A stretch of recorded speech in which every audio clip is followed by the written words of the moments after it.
l'histoire de l'Association des diplômés de HEC Montréal. La Fondation. C'est en 1913, 6 ans après l'ouverture de l'École des hautes études commerciales sur la rue Vigée, qu'on entend parler pour la première fois de l'Association des anciens élèves de HEC. C'est lors d'un grand banquet à l'hôtel Vigée, en présence du personnel administratif de l'école, des professeurs, des étudiants et des diplômés, que Sir Lomergouin, alors premier ministre de la province, annonçait officiellement la fondation de la première association des anciens de HEC en 1914.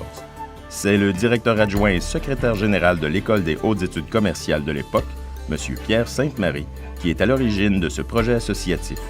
À titre de secrétaire général, il avait remarqué que certains anciens élèves n'avaient en réalité suivi que quelques semaines de cours. Son but initial était donc de protéger les intérêts des véritables licenciés des hautes études commerciales auprès des employeurs de la province. Très attaché à l'institution où il avait lui-même obtenu la licence en sciences commerciales, il songea alors à fonder une association des licenciés. Avec la collaboration de 4 autres licenciés, Lucien Favreau, Paul Rioux, Jules B. Bourgoin et René Germain, il élabore le premier projet d'une association des licenciés. Quelques années plus tard, en 1919, afin de donner un caractère officiel et professionnel à l'association, les 4 fondateurs décident d'élaborer une charte provinciale dans le but de fonder l'Association des licenciés en sciences commerciales.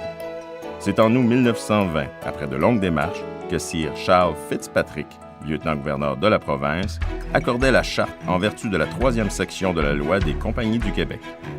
Finalement, en 1921, l'Association des licenciés de l'École des hautes études commerciales est fondée. À sa création, l'association comptait moins d'une centaine de membres puisqu'entre 1910 et 1921, seulement une dizaine d'étudiants obtenaient leur diplôme par année.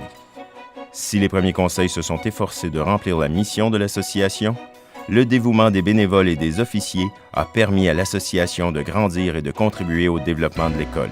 Ces bénévoles qui travaillaient souvent la nuit pour rédiger, polycopier et expédier quelques feuilles de nouvelles s'occupaient aussi de longues démarches pour organiser des dîners-causeries. Ils s'investissaient également pendant des semaines et des mois à solliciter des contributions ou des emplois pour les plus jeunes. Au cours des années, des milliers de diplômés se sont impliqués dans le développement de leur association et les conseils d'administration ont joué un rôle clé dans son évolution. Évidemment, l'association a aussi vibré au rythme du développement de l'école et les diplômés se sont impliqués dans plusieurs célébrations importantes de l'histoire de HEC Montréal. Dans les prochaines capsules, nous vivrons les nombreuses célébrations qui ont marqué l'histoire de l'École des hautes études commerciales de Montréal. Texte, William Lasserre. Montage, Maxime Petit.